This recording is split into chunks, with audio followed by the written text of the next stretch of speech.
Olá, seja bem-vindo ao canal Instant Audiobooks. Agora você poderá usufruir do conto A Banda Pintada, mais um caso de Sherlock Holmes, por Arthur Conan Doyle. Mas antes da gente começar, não esqueça, se esse tipo de conteúdo for relevante para você, deixe o seu like aqui no vídeo e se inscreva no canal se ainda não for inscrito. Agora, se você já se inscreveu, eu peço licença para te convidar a apoiar este projeto. Você pode se tornar um membro ou enviar qualquer quantia através da chave Pix, que está aparecendo para você aí no vídeo. Dito isso, fique agora com o conto completo.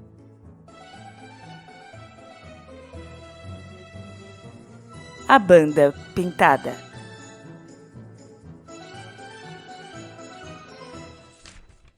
Ao examinar as minhas anotações, dos mais de 70 casos em que nos últimos 8 anos eu estudei os métodos do meu amigo Sherlock Holmes, eu vejo que muitos foram trágicos, alguns cômicos e um grande número simplesmente estranho. Mas nenhum foi banal. Porque, trabalhando como ele o fazia, por amor à arte e não ao dinheiro, ele se recusava a associar o seu nome a qualquer investigação que não tivesse uma característica fora do comum e até fantástica. De todos esses casos variados, entretanto, eu não me lembro de nenhum que apresentasse aspectos mais originais do que o da conhecida família de Surrey, os Roylotts, de Stoke-Moran. Os acontecimentos em questão ocorreram no início da minha associação com Holmes, quando morávamos juntos como solteiros na Baker Street. E eu poderia ter relatado esse caso antes, mas havíamos prometido segredo na ocasião. E eu só fui liberado dessa promessa no mês passado, pela morte inesperada da mulher a quem ele havia sido feita. Talvez seja oportuno que esses fatos venham à tona agora, porque tenho motivos para acreditar que há muitos boatos sobre a morte do Dr. Grimesby Roylott, que tendem a tornar o caso ainda mais terrível que a verdade. Foi no início de abril de 1883 que eu acordei uma manhã e encontrei Sherlock Holmes de pé, ao lado da minha cama, completamente vestido. E, em geral, costumava acordar tarde. E como o relógio da lareira marcava apenas 7h15, eu pisquei os olhos, surpreso, e talvez até com um pouco de ressentimento, porque eu também era muito regular com os meus hábitos. "Mil perdões por acordar você, Watson", ele disse. "Mas é o que está acontecendo com todo mundo esta manhã. A senhora Hudson foi acordada, depois ela me acordou e agora é a sua vez." "Ah, sim, mas e o que é que aconteceu? Um incêndio?" "Ah, não, um cliente. Consta que chegou uma jovem extremamente agitada que insiste em falar comigo. E ela está ali esperando na sala." Ora, quando moças de família saem andando pela cidade a essa hora da manhã e tiram as pessoas da cama, eu presumo que tenham algo muito importante a comunicar. E se for um caso interessante, eu tenho certeza de que você gostaria de acompanhá-lo desde o início. Bom, eu achei, de qualquer maneira, que devia chamá-lo e lhe dar essa oportunidade. É, claro, meu caro amigo, eu não ia perder isso de jeito nenhum. Era o meu maior prazer acompanhar Holmes em suas investigações e admirar as deduções rápidas, velozes como intuições, e sempre escoradas em uma base lógica, que era a forma como ele desvendava os mistérios que lhe eram apresentados. Então eu me vesti depressa e em poucos minutos estava pronto para acompanhar o meu amigo até a sala. Lá tinha uma senhora vestida de preto e coberta por um véu espesso sentada junto à janela. Ela se levantou quando entramos. Olá, olá, bom dia, senhora, disse Holmes alegremente. "O meu nome é Sherlock Holmes e este é o meu amigo e associado Dr. Watson, diante do qual a senhora pode falar com toda franqueza." "Ah, ainda bem que a senhora Hudson teve a boa ideia de acender a lareira. Mas, por favor, chegue mais perto do fogo. E eu vou mandar vir uma xícara de café bem quente, porque estou vendo que a senhora está tremendo." "Ah, não é o frio que me faz tremer", disse a moça em voz baixa e mudando de cadeira, como Holmes havia sugerido. E o que é, então? É medo, Sr. Holmes. É terror. Ergueu o véu enquanto falava, e nós podemos ver que ela estava realmente aterrorizada. O rosto retorcido e cinzento, os seus olhos agitados e amedrontados, como os de um animal encurralado.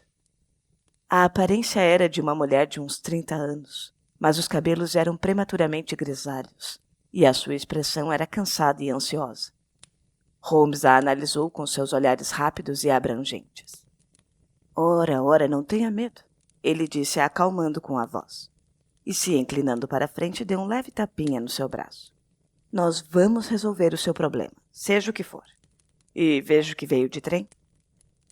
O senhor sabe quem sou? Não, mas eu vi a passagem de volta na sua mão. Deve ter saído muito cedo. E andou muito tempo em um carro aberto em estradas de terra antes de chegar à estação. A moça teve um sobressalto e olhou para o meu companheiro surpreendida. Não há mistério nenhum nisso, minha senhora, disse ele sorrindo. A manga esquerda da sua jaqueta está salpicada de lama em nada menos do que 7 lugares. E essas manchas são muito frescas. Só num carro isso poderia acontecer. E ainda assim, só quando se senta à esquerda do cocheiro. Bom, seja qual for o seu raciocínio, o senhor tem razão. Ela respondeu. Eu saí de casa antes das 6 horas e cheguei a Leatherhead às 6h20 e peguei o primeiro trem para Waterloo. Ai, Sr. Holmes, eu não aguento mais essa ansiedade e eu vou ficar louca se isso continuar. Eu não tenho ninguém a quem recorrer. Ninguém a não ser uma pessoa que se preocupe comigo. E ele, pobre coitado, não pode me ajudar. Eu ouvi falar do senhor pela senhora Farintosh. Ela disse que o senhor a ajudou quando ela mais precisava. E foi ela quem me deu o seu endereço. Ai, Sr. Holmes, será que o senhor pode me ajudar também? Pelo menos a jogar um pouco de luz nessa profunda escuridão que me cerca. No momento eu não tenho condições de remunerá-lo por seus serviços, mas eu vou me casar dentro de 1 ou 2 meses, e então assumirei o controle da minha própria renda. E aí o senhor verá que eu não sou ingrata. Holmes se virou para a escrivaninha e, abrindo uma gaveta, tirou um pequeno caderno que consultou. Farintosh? Ele disse. Ah, sim. Eu me lembro do caso. Tratava-se de uma tiara de opalas. Eu acho que foi antes do seu tempo, Watson. Tudo o que eu posso dizer, minha senhora, é que eu vou dar ao seu caso a mesma atenção que eu dei ao caso de sua amiga. E quanto à remuneração, a minha profissão é a sua própria recompensa. Mas a senhora poderá me reembolsar qualquer despesa que eu tenha a fazer quando lhe for conveniente. E agora, por favor, nos conte tudo o que puder para ajudar a formar uma opinião sobre o assunto. Ah! Exclamou a nossa visitante. O horror da minha situação está no fato de que os meus temores são tão vagos e minhas suspeitas dependem tanto de pequenos detalhes que podem parecer banais para qualquer outra pessoa. E até o homem, acima de todos a quem eu tenho o direito de pedir ajuda e conselhos, considera tudo o que eu lhe digo uma mera fantasia de uma mulher nervosa. Ele não diz isso, é claro. Mas eu vejo pelas respostas vagas que ele me dá, desviando os olhos para não me encarar. Mas eu ouvi dizer, Sr. Holmes, que o senhor tem olhos que penetram profundamente na imensa maldade do coração humano. O senhor poderá me aconselhar sobre uma maneira de atravessar os perigos que me rodeiam. Sou todo ouvidos, minha senhora. O meu nome é Ellen Stoner e eu moro com o meu padrasto, que é o último sobrevivente de uma das famílias mais antigas da Inglaterra, os Roylotts de Stoke Moran, no limite oeste de Surrey. Holmes balançou a cabeça. O nome não me é estranho, ele disse. Era uma das famílias mais ricas da Inglaterra e suas propriedades se estendiam até os limites de Berkshire no norte e de Hampshire no oeste. Mas No último século, 4 herdeiros sucessivos tinham uma tendência dissoluta e perdulária, e a ruína da família foi finalmente completada por um jogador na época da regência. Não sobrou nada, a não ser alguns acres de terra e a casa de 200 anos esmagada por uma hipoteca enorme. O último grande proprietário morou ali vivendo a vida horrível de um aristocrata indigente. Mas o seu filho único, o meu padrasto, vendo que tinha de se adaptar às novas situações, conseguiu um empréstimo de um parente e isso lhe permitiu se formar em medicina. Depois ele foi para Calcutá, onde, devido à sua capacidade profissional e sua força de caráter, estabeleceu uma grande clínica. Mas acontece que, em um acesso de raiva, ele surrou o nativo que lhe servia como mordomo, bateu nele até matá-lo e escapou por pouco de ser condenado à morte. Mas mesmo assim, ele ficou preso por muito tempo e depois voltou para a Inglaterra. Voltou um homem desanimado e amargo. E quando o Dr. Roylott estava na Índia, ele se casou com a minha mãe, a Sra. Stoner, uma jovem viúva do general de divisão Stoner, da artilharia de Bengala. Minha irmã Júlia e eu éramos gêmeas e tínhamos apenas 2 anos quando a minha mãe se casou de novo. E ela tinha uma quantia considerável de dinheiro, nada menos do que 1.000 libras por ano, que ela transferiu para o Dr. Roylott, enquanto nós residíssemos com ele, com a ressalva de que certa soma por ano fosse dada a cada uma de nós, na eventualidade de nos casarmos. E pouco depois de voltarmos à Inglaterra, a minha mãe faleceu. Ela morreu há 8 anos, Sr. Holmes, em um acidente de trem perto de Crieff. E por essa razão, o Dr. Roylott desistiu então da tentativa de clinicar em Londres e nos levou para morar com ele na mansão ancestral de Stoke Moran. O dinheiro que a minha mãe havia deixado era suficiente para atender a todas as nossas necessidades, e por isso parecia não haver nenhum obstáculo à nossa felicidade. Mas, nessa época, o nosso padrasto passou por uma transformação terrível.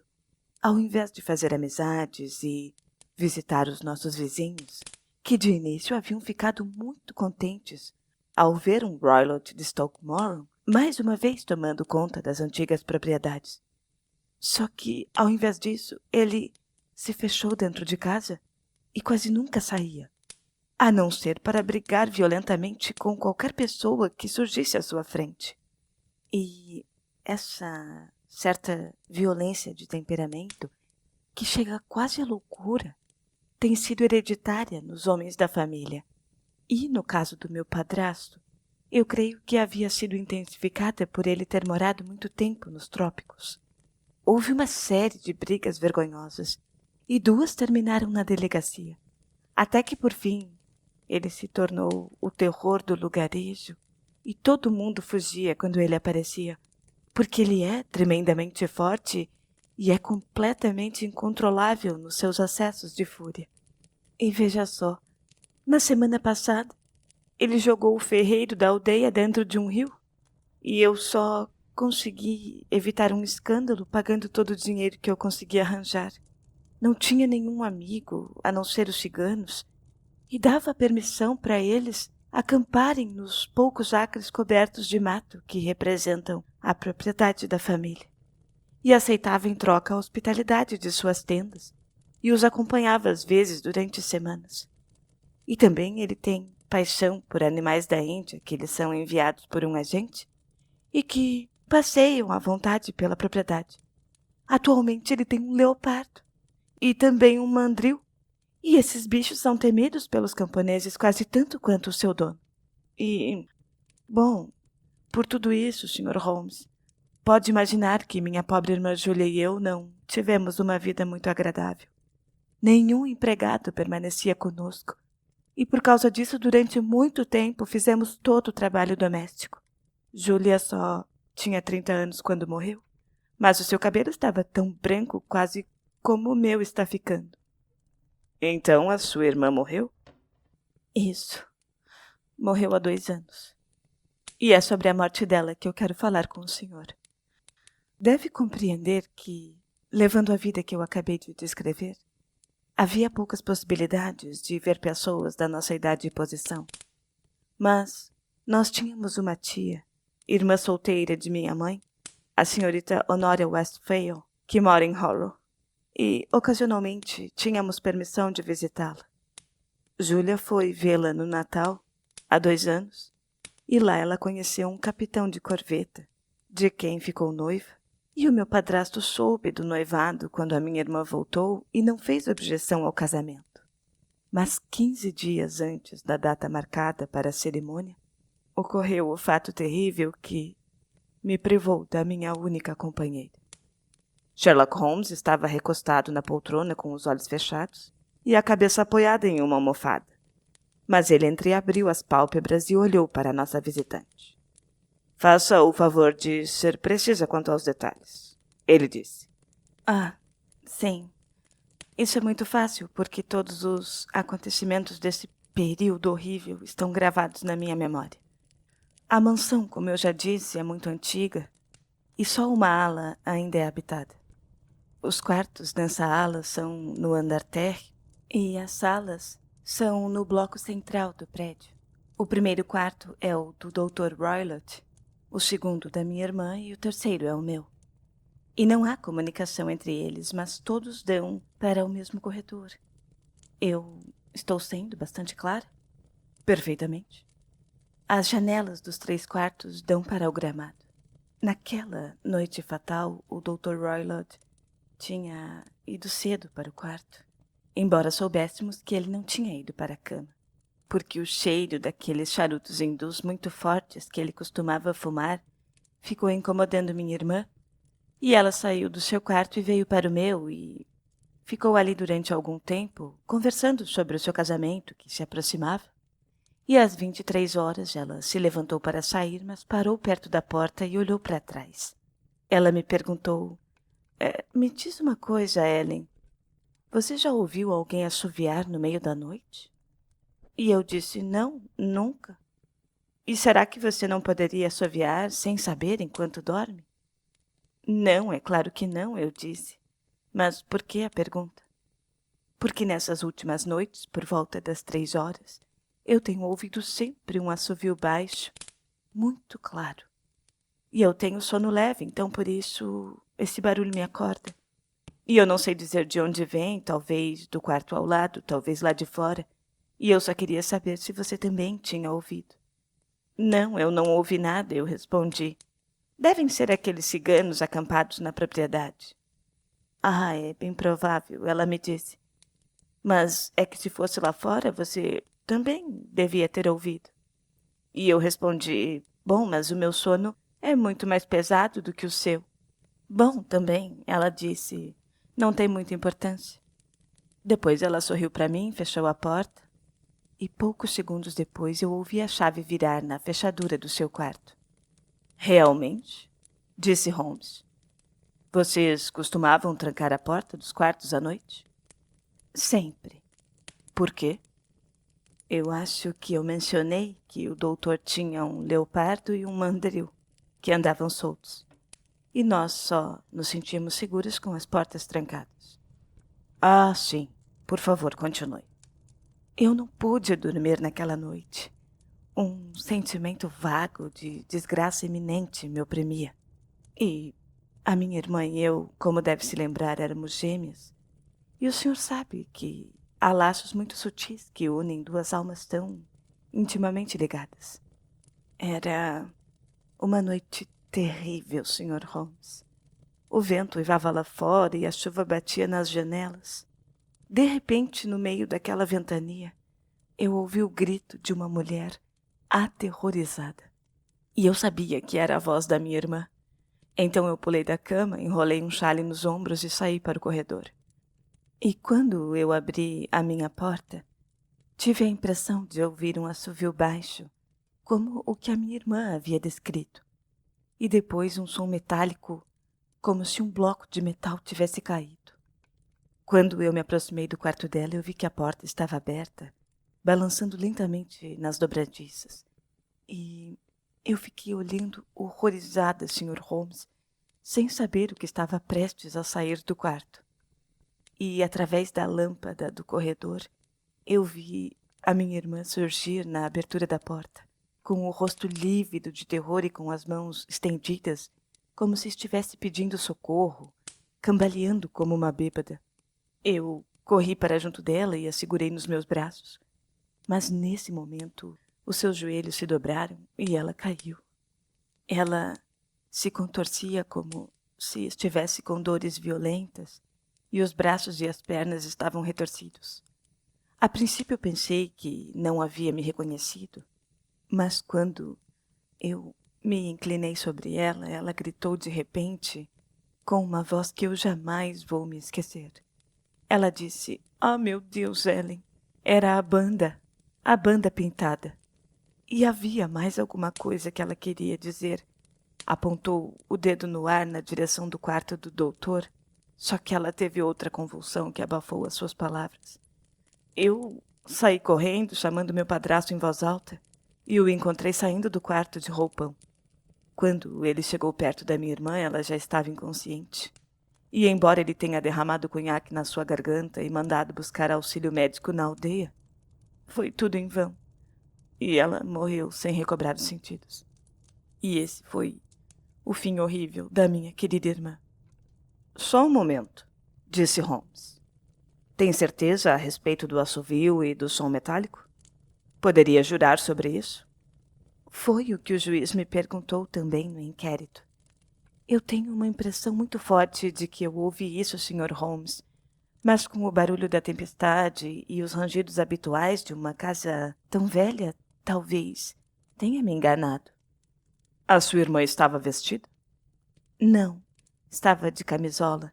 Na mão direita ela tinha o resto de um fósforo queimado e na esquerda uma caixa de fósforos, mostrando que tinha acendido um fósforo e que olhou em volta quando ouviu o barulho. Isso é importante. E quais foram as conclusões do inquérito? O magistrado encarregado de casos de morte suspeita investigou o caso com muito cuidado, porque a conduta do Dr. Roylott há muito tempo era notória em todo o condado. Só que não conseguiu encontrar nenhuma causa de morte plausível. O meu testemunho, por outro lado, mostrou que a porta havia sido trancada por dentro, que as janelas estavam bloqueadas por persianas antigas com barras largas de ferro e que também eram trancadas todas as noites. As paredes também foram verificadas e ficou provado que eram sólidas. O chão também foi examinado minuciosamente, com o mesmo resultado. A chaminé é larga, mas é vedada por 4 barras. E é certo, portanto, que a minha irmã estava sozinha quando morreu. Além disso, não havia nenhuma marca de violência nela. E quanto à possibilidade de ser veneno? Os médicos a examinaram, mas não encontraram nada. Então, do que você acha que essa pobre moça morreu? Eu acredito que ela morreu de medo, Sr. Holmes, e de choque nervoso, embora não saiba o que a amedrontou. E os ciganos estavam acampados na propriedade nessa ocasião? Sim, quase sempre tem alguns acampados lá. Ah, certo. E o que deduziu dessa referência a uma banda pintada? Às vezes eu penso que foi apenas um delírio. Outras que talvez estivesse se referindo a uma banda de pessoas. Talvez aos próprios ciganos. Talvez os lenços pintados que eles usam na cabeça tivessem sugerido essas palavras estranhas. Holmes sacudiu a cabeça como um homem que não está nem um pouco satisfeito. Bastante obscuro, ele comentou. Continue, por favor. Passaram-se 2 anos desde então, e a minha vida até pouco tempo era mais solitária do que nunca. Mas há um mês, um amigo querido, que eu conheço há muitos anos, me deu a honra de me pedir em casamento. O nome dele é Armitage, Percy Armitage, o segundo filho do Sr. Armitage de Cranewater, perto de Reading. E o meu padrasto não fez nenhuma oposição ao casamento. A cerimônia será na primavera. E há 2 dias, Começaram a fazer umas reformas na ala oeste do prédio e a parede do meu quarto foi parcialmente demolida. Então, por isso, eu tive que me mudar para o quarto em que minha irmã morreu e dormir na mesma cama em que ela dormia. Imagine, então, o meu arrepio de horror na noite passada, enquanto eu tentava dormir pensando em seu terrível destino, quando de repente eu ouvi no silêncio da noite o assovio que foi o prenúncio da sua morte. Eu pulei da cama e acendi a lâmpada, mas eu não vi nada no quarto. Fiquei abalada demais para voltar para a cama, então eu me vesti. E assim que o dia clareou, eu saí de mansinho. Peguei um carro na estalagem Crown, que fica em frente, e fui até Leatherhead, de onde eu vim esta manhã só para ver o senhor e pedir o seu auxílio. Fez muito bem, disse meu amigo. Mas contou tudo que sabe? Sim, tudo. Senhorita Stoner, isso não é verdade. A senhora está protegendo seu padrasto. O que quer dizer com isso? Em resposta, Holmes puxou para trás o babado de renda preta que encobria a mão que a nossa visitante pousava sobre o joelho. 5 pequenas manchas lívidas de marcas de 4 dedos e um polegar estavam gravadas no punho-alvo. Isso foi uma crueldade, disse Holmes. A moça enrubesceu e cobriu o punho machucado. Ele é um homem muito duro. Talvez não conheça a sua própria força.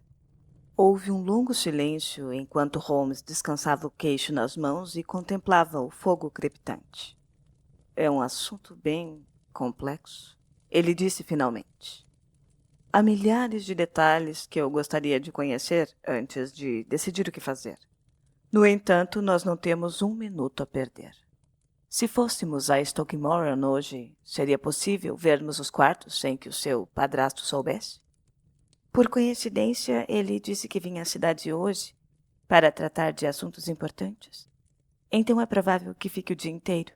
E nesse caso não haveria nenhum problema. Temos uma empregada agora, mas ela é velha e tola. Então é fácil desviar sua atenção. Excelente.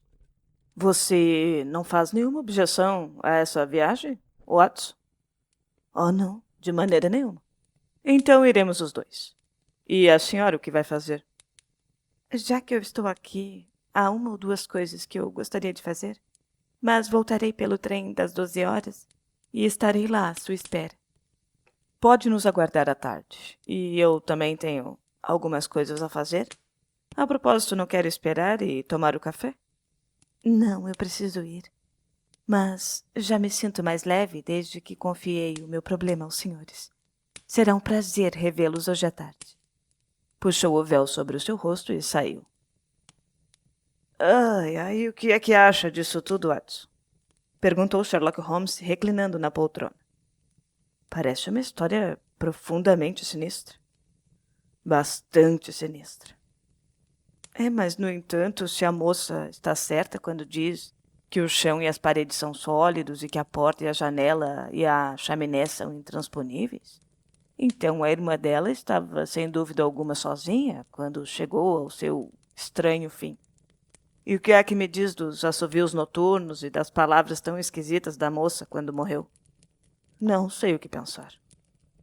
Quando você combina a ideia de assovios durante a noite, a presença de um bando de ciganos que são íntimos desse velho médico, e também o fato de que temos todos os motivos para acreditar que o médico está interessado em evitar o casamento de sua enteada, a referência dela na hora da morte a uma banda ou a um bando, e finalmente o fato de que a senhorita Ellen Stoner ouviu um ruído metálico, que poderia ter sido causado por uma dessas barras de metal que seguram as venezianas quando voltam ao seu lugar. Eu acho que temos base suficiente para pensar que o mistério pode ser esclarecido por essa linha. Mas e o que é que foi que os ciganos fizeram? Isso eu não posso imaginar.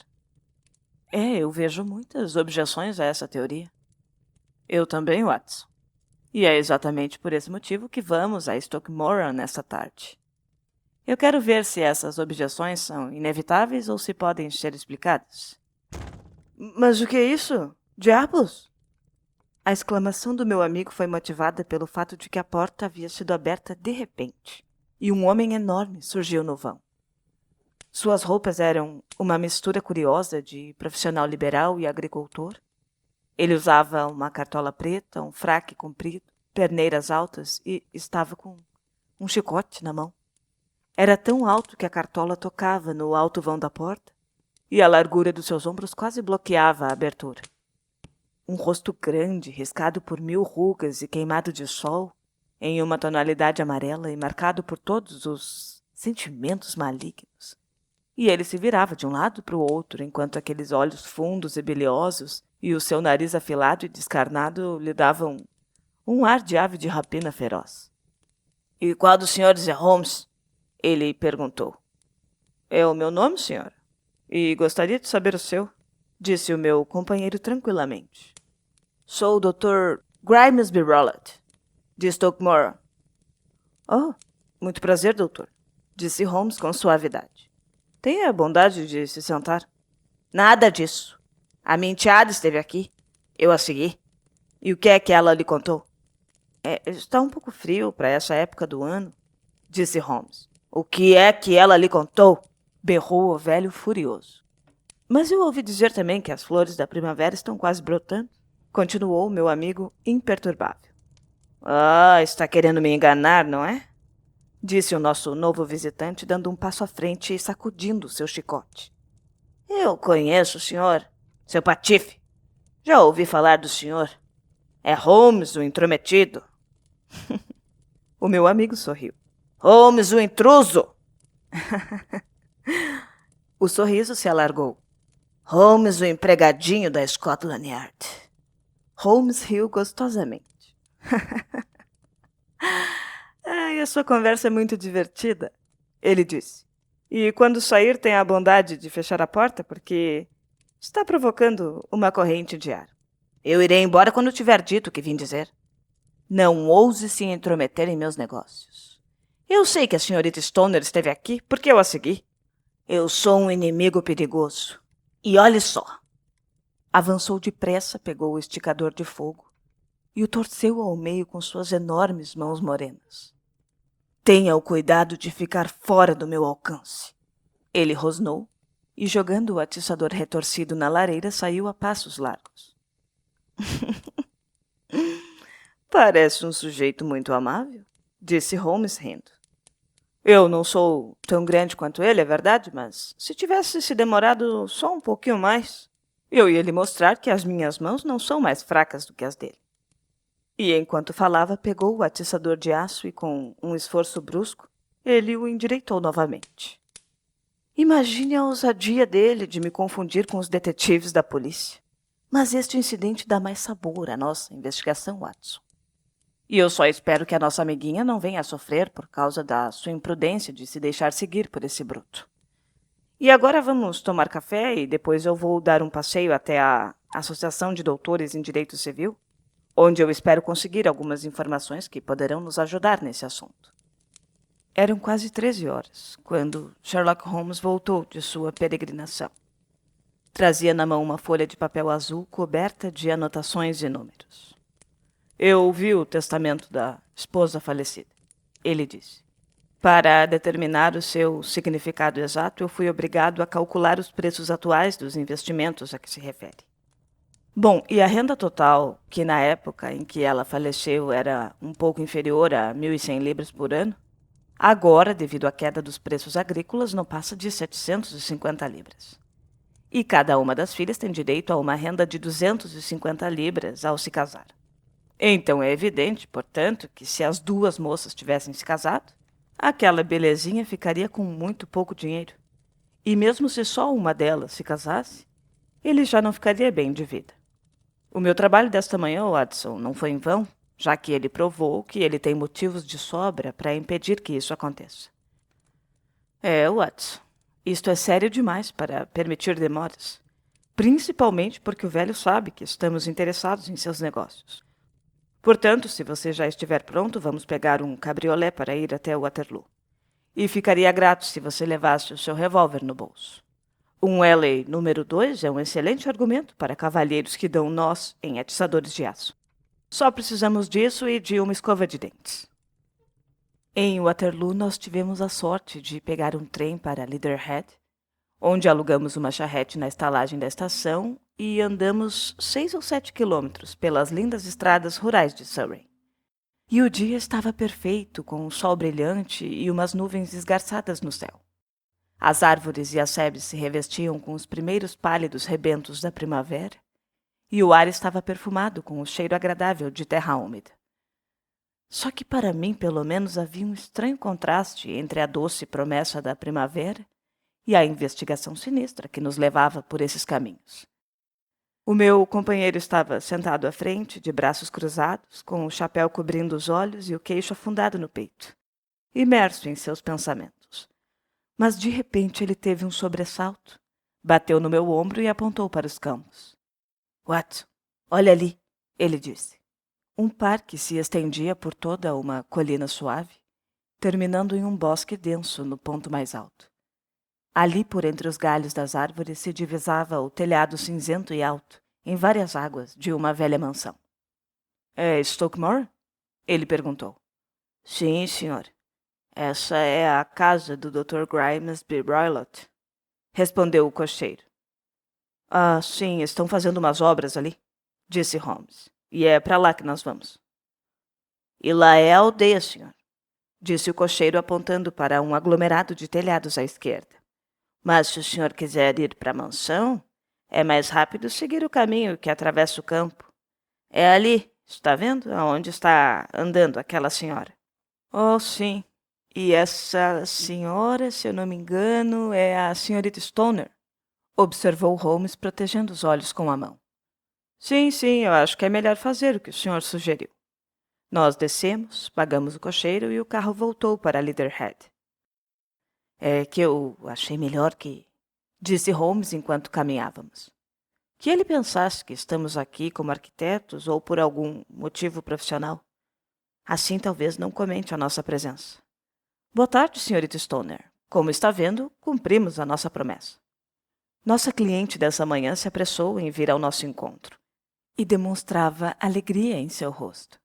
Ah, estava ansiosa à sua espera. Ela exclamou, nos cumprimentando com um aperto de mão.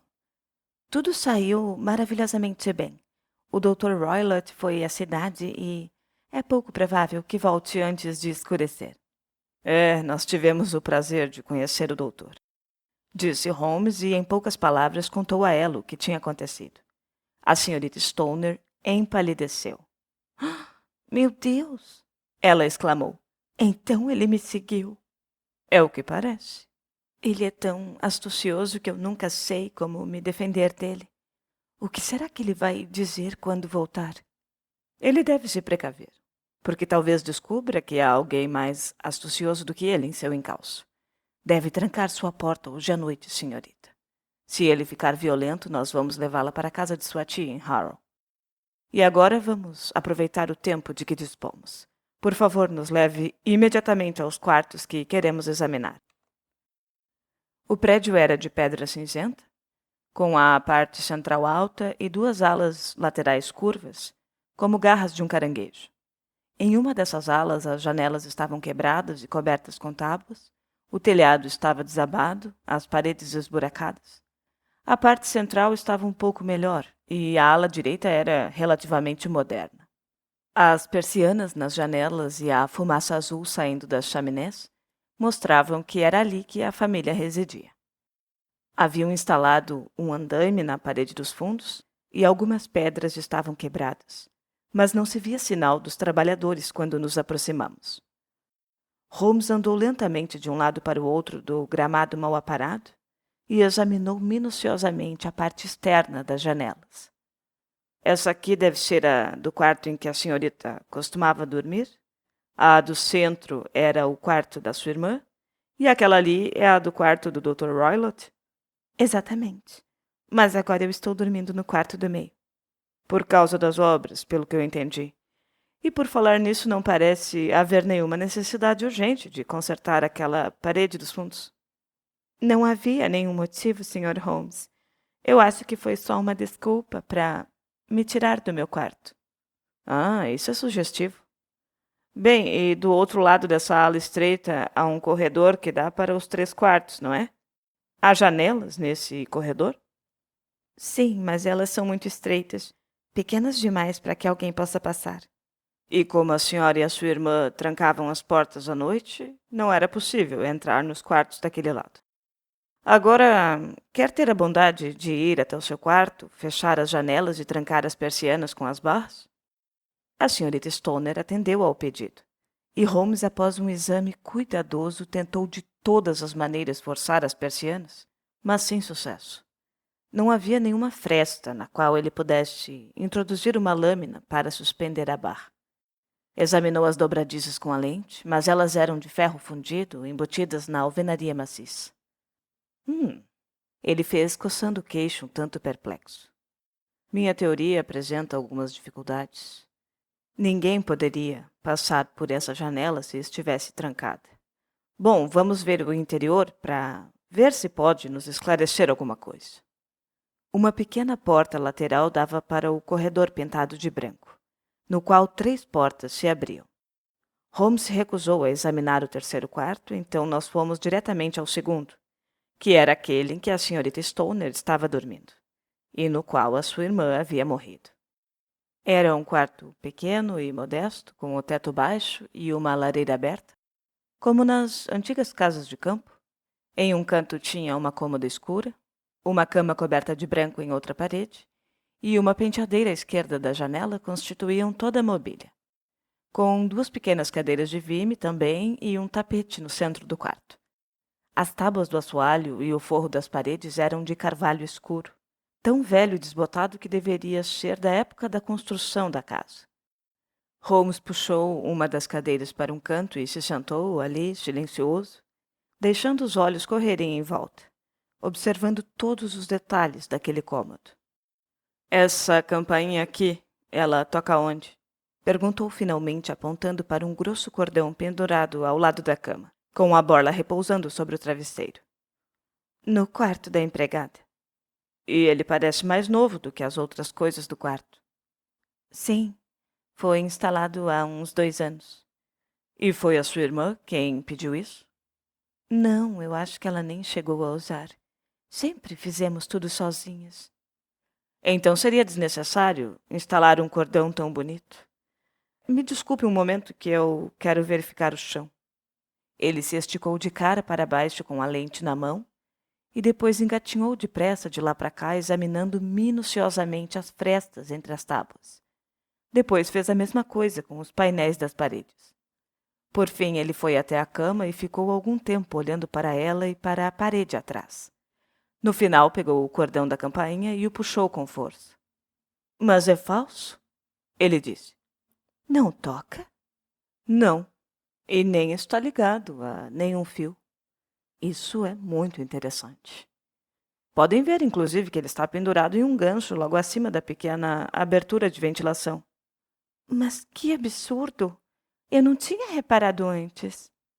É muito estranho, resmungou Holmes puxando o cordão. Há uma ou duas coisas muito esquisitas neste quarto. Por exemplo, o construtor deve ser um idiota, fazendo uma abertura de ventilação para o outro quarto, enquanto ele podia simplesmente fazê-la na parede externa. E isso também foi feito há pouco tempo, disse a moça. Na mesma época que o cordão da campainha, comentou Holmes. Houve algumas mudanças na mesma ocasião. E todas são muito interessantes. Cordões de campainha que não tocam, ventiladores que não ventilam. Com a sua permissão, Sr. Stoner, vamos agora examinar o outro quarto. O quarto do Dr. Roylott era maior do que o da sua enteada, mas era mobiliado com a mesma simplicidade. Uma cama estreita, uma prateleira cheia de livros, a maioria livros técnicos, uma poltrona ao lado da cama, uma cadeira de madeira encostada na parede, uma mesa redonda e um grande cofre de ferro eram as coisas principais. Holmes andou lentamente pelo quarto e examinou todos os objetos com atenção. E o que é que tem aqui dentro? Ele perguntou, batendo no cofre. Os documentos do meu padrasto. Ah, então a senhorita já viu o conteúdo. Só uma vez, há anos atrás. Lembro que estava cheio de papéis. Não há um gato ali dentro, por acaso? Não. Que ideia esquisita. Bem, veja só isso. Pegou um pires com leite que estava em cima do cofre. Não, mas não temos nenhum gato. Mas tem um leopardo e um mandril. Oh, sim, é claro. Bem, um leopardo é apenas um gato muito grande, mas um pires como esse não parece suficiente para satisfazer a sua necessidade. Há uma coisa que eu gostaria de verificar. Holmes se agachou diante da cadeira de madeira e examinou o assento com maior atenção. Obrigado, isso aqui já está resolvido. Ele disse se erguendo e guardando a sua lente no bolso. Ora, ora, mas aqui está uma coisa interessante. O objeto que tinha atraído a sua atenção era uma pequena coleira de cachorro pendurada em um canto da cama. Ela havia sido amarrada de forma que resultava em um laço. E o que acha disso, Watson? É uma coleira comum, mas eu não sei por que deram esse laço. Isso não é comum. Ah, meu Deus. É um mundo malvado. E quando um homem inteligente usa seu cérebro para o crime, isso é o pior de tudo. Eu acho que eu já vi o suficiente, senhorita Stoner. E com sua permissão, vamos lá para fora no gramado. Eu confesso que eu nunca tinha visto o rosto do meu amigo tão sombrio e a sua testa tão franzida quanto nesse momento. Andamos de um lado para outro várias vezes, e nem eu, nem a senhorita Stoner ousamos interromper seus pensamentos, até que ele despertou. É essencial, senhorita Stoner. Ele disse por fim, que faça exatamente o que eu vou lhe dizer. Sim, sim, sem dúvida farei tudo o que disser. O assunto é grave demais para qualquer hesitação. A sua vida pode depender disso. Eu lhe asseguro, eu estou inteiramente em suas mãos. Em primeiro lugar, o meu amigo e eu precisaremos passar a noite no seu quarto. A senhorita Stoner e eu olhamos para ele espantados. Sim, tem de ser assim, e eu vou explicar por quê. Eu creio que aquilo ali é a estalagem da aldeia. Sim. Muito bem. E de lá conseguimos ver as suas janelas? Certamente. Então, a senhorita irá para o seu quarto, com o pretexto de estar com dor de cabeça assim que o seu padrasto voltar. E depois, quando ele se deitar, abra as persianas do seu quarto e coloque uma lâmpada na janela como sinal para nós. E então leve tudo o que possa precisar durante a noite para o quarto que costumava ocupar. Tenho certeza de que, apesar das obras, você pode ficar lá por uma noite. Sim, sem dúvida alguma. E o resto fica por nossa conta. Mas o que o senhor vai fazer? Nós vamos passar a noite no seu quarto e vamos investigar a causa desse barulho que a vem perturbando. Eu acho, Sr. Holmes, que o senhor já descobriu o que é, não é? Disse a senhorita Stoner, pondo a mão no braço do meu amigo. Talvez. Então, por favor, me diga qual foi a causa da morte da minha irmã. Prefiro ter mais provas antes de falar. Pode pelo menos me dizer se a minha ideia estava correta e ela morreu de algum susto? Não, eu acho que não. Acho que provavelmente houve uma causa mais concreta. E agora, senhorita Stoner, nós precisamos deixá-la porque se o Dr. Roylott voltar e nos vir, a nossa viagem terá sido em vão. Até logo. E tenha coragem, porque se fizer exatamente o que eu lhe disse, pode ter certeza de que muito em breve afastaremos os perigos que a ameaçam.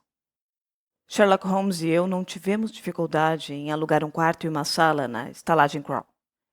Eles eram no segundo andar e da nossa janela nós víamos a ala habitada da mansão Stoke Moran. Ao entardecer, nós vimos o Dr. Roylott chegar de carro, a sua figura enorme ao lado do rapazinho que conduzia o carro. E ele teve até uma certa dificuldade em abrir o pesado portão de ferro, e ouvimos os gritos roucos do doutor e vimos a fúria com que ele sacudiu os punhos fechados para o rapaz. O carro seguiu pela alameda e pouco depois nós vimos uma luz surgir de repente entre as árvores, quando uma lâmpada foi acesa em uma das salas. Sabe de uma coisa, Watson? Disse Holmes enquanto nós estávamos sentados na escuridão que aumentava. Eu tenho um certo escrúpulo em levar você comigo esta noite. Há um elemento real em perigo. Eu posso ser útil? A sua presença pode ser muito valiosa. Então, irei. É muita bondade sua. E você fala em perigo, evidentemente viu mais coisas naqueles quartos do que eu. Não, mas eu creio que eu deduzi um pouco mais. Imagino que você viu o mesmo que eu. Eu não vi nada demais, a não ser o cordão da campainha. E qual a finalidade daquilo, eu confesso que eu nem posso imaginar. Você viu a abertura de ventilação também? Sim. Mas eu acho que não seja assim uma coisa tão extraordinária ter uma pequena abertura entre os dois quartos. Era tão pequena que nem um rato poderia passar. Eu já sabia que nós íamos encontrar um ventilador antes de virmos a Stockmore. Ora, meu caro Holmes. Oh, sim, eu sabia. Lembre-se de que a senhorita Stoner disse que a sua irmã estava sentindo o cheiro do charuto do Dr. Rylott. E isto sugere que deve haver uma comunicação entre os dois quartos. É claro, só podia ser muito pequena, porque do contrário teria sido notada na ocasião do inquérito policial, e eu deduzi que deveria ser uma abertura de ventilação. Certo, mas que mal pode haver nisso? Bem, há pelo menos uma coincidência curiosa de datas. Faz-se uma abertura de ventilação, pendura-se um cordão de campainha, e uma mulher que dorme naquela cama morre. Isso não lhe diz nada? Não consigo ver nenhuma ligação. Observou alguma coisa muito peculiar naquela cama, Watson? Não. Estava presa ao chão. Você já viu algo assim antes? Não, não me lembro de ter visto. A moça não podia mudar a cama de lugar. Ficava sempre na mesma posição em relação àquela abertura e ao cordão, que, aliás, nunca serviu para puxar e soar a campainha. Holmes, eu começo a perceber o que você está insinuando, eu exclamei. Então nós chegamos a tempo de evitar um crime sutil e horrendo? Bastante sutil e bastante horrendo, meu amigo. Quando um médico escolhe o caminho do crime, ele é um ótimo criminoso. Tem sangue frio e tem conhecimentos. Palmer e Pritchard eram profissionais de primeira. E este homem é muito competente. Só que eu acho, Watson, que nós seremos mais ainda. Mas nós veremos muitos horrores antes que essa noite acabe. E por Deus do céu, vamos fumar um cachimbo e pensar em coisas mais agradáveis durante algumas horas. Por volta das 21 horas, a luz entre as árvores foi apagada e tudo ficou escuro para os lados da mansão. 2 horas se passaram lentamente. E depois, de repente, quando eram 23 horas, uma única luz forte brilhou bem à nossa frente. Esse é o sinal para nós, disse Holmes se levantando. Vem da janela do meio. Ao sairmos, Holmes trocou algumas palavras com o dono da estalagem e explicou que nós iríamos visitar um amigo e que era provável que passássemos a noite por lá. Em instantes nós já estávamos na estrada escura, com um vento frio soprando e uma luz amarela brilhando à nossa frente para nos guiar em nossa missão sombria. E não foi difícil entrar na propriedade porque a velha muralha do parque estava desmoronando. Caminhando por entre as árvores, nós chegamos ao gramado, que atravessamos, e estávamos prestes a entrar pela janela, quando de uma moita de rododendros surgiu o que parecia ser uma criança, horrenda e disforme, que se atirou na grama com as pernas e os braços contorcidos, e depois correu depressa pelo gramado e sumiu na escuridão. Meu Deus! Eu murmurei. Você viu aquilo? Holmes estava tão espantado quanto eu. A sua mão se fechou com força no meu punho, mas logo ele riu baixinho e aproximou os lábios do meu ouvido. É uma família muito interessante, ele disse. Era o mandril. Eu tinha me esquecido dos estranhos animais do Dr. Roylott. E havia um leopardo também, que talvez caísse sobre nossos ombros a qualquer momento. Eu confesso que eu me senti muito melhor quando, depois de seguir o exemplo de Holmes, eu tirei os sapatos e vi que já estava dentro do quarto. O meu companheiro fechou as persianas sem fazer barulho, passou a lâmpada para a mesa e olhou em volta. Tudo estava exatamente como durante o dia. Depois chegou perto de mim e murmurou no meu ouvido tão baixinho que eu mal pude distinguir as suas palavras. O menor ruído será fatal para os nossos planos. Eu balancei a cabeça para mostrar que eu tinha entendido. Temos que ficar no escuro porque, caso contrário, ele poderia ver a luz pela abertura da ventilação. Eu balancei a cabeça de novo. E não durma. A sua vida vai depender disso. E fique com o revólver preparado, caso seja necessário usá-lo. Eu vou me sentar ali na beira da cama. Você se senta naquela cadeira. Tirei o revólver do bolso e o coloquei no canto da mesa. Holmes tinha trazido uma bengala longa e fina que deixou na cama ao seu lado.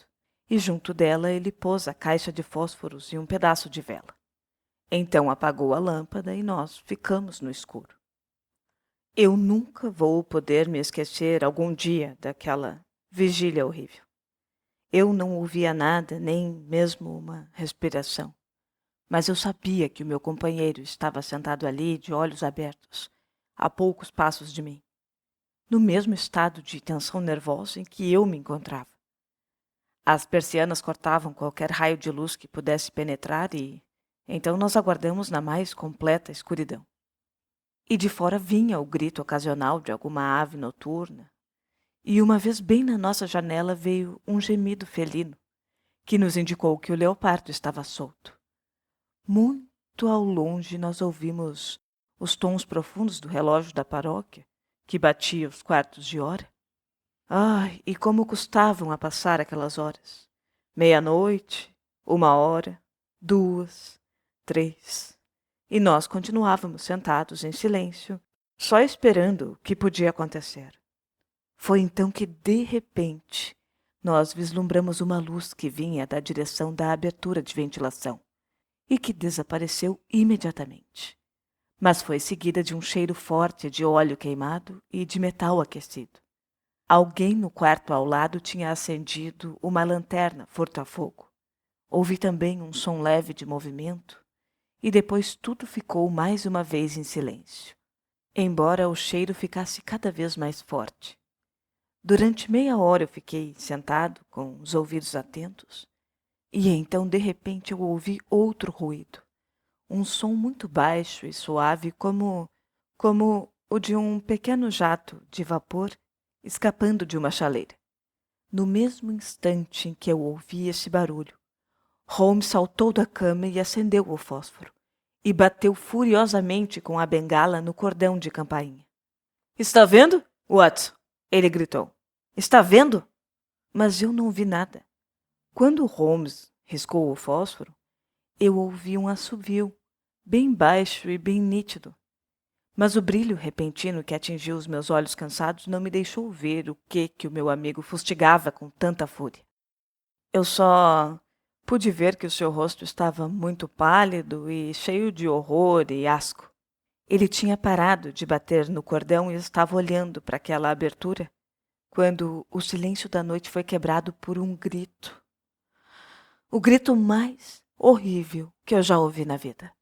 E foi ficando cada vez mais alto, um berro rouco de dor, de medo, de raiva, de tudo misturado. Dizem até que lá na aldeia e mesmo na paróquia distante, esse grito arrancou de suas camas os que estavam dormindo. Congelou nossos corações. E eu fiquei olhando para Holmes e ele para mim, até que os últimos ecos morreram no silêncio de onde eles vieram. "E o que quer dizer isso?" eu perguntei ofegante. "Quer dizer que está tudo terminado, meu caro Watson", respondeu Holmes. "E talvez, no final das contas, da melhor maneira. Pegue o seu revólver e vamos ali no quarto do Dr. Roylott."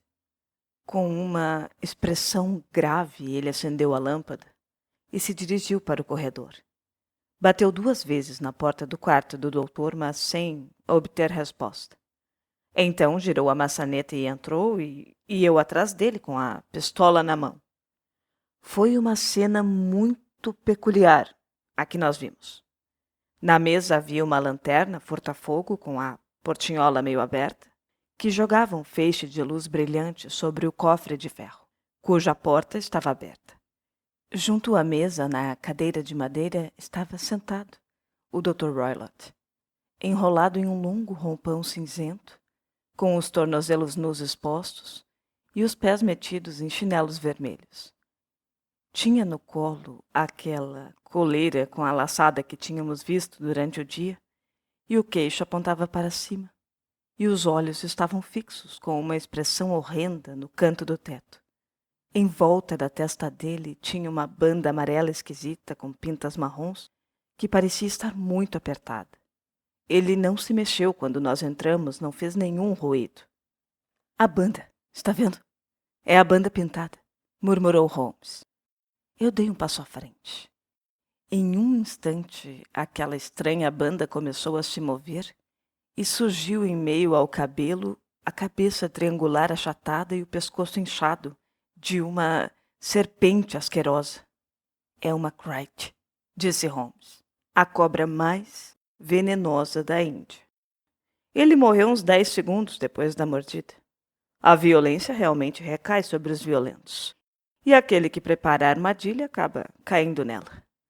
Venha, vamos empurrar essa víbora de volta ao seu covil e então poderemos chamar a senhorita Stoner e levá-la para um lugar seguro. E também avisar a polícia do condado. Enquanto falava, ele tirou aquela corda do colo do morto e jogou o laço no pescoço do réptil e o arrastou para o cofre adentro, onde o trancou. Esses são os verdadeiros fatos da morte do Dr. Grimesby Roylott, de Stoke-Moor. E não é necessário também prolongar uma narrativa que já se tornou extensa demais, para contar como demos a triste notícia para aquela moça apavorada, como a levamos no trem de manhã para a casa da sua boa tia em Harrow, e como o lento inquérito policial chegou à conclusão de que o doutor havia morrido enquanto brincava imprudentemente com um perigoso réptil de estimação. O pouco que eu ainda não sabia sobre esse caso foi contado a mim por Sherlock Holmes enquanto nós voltávamos para a cidade no dia seguinte. Ele me disse. E eu havia chegado a uma conclusão totalmente errada, o que demonstra, meu caro Watson, como é perigoso raciocinar a partir de dados insuficientes.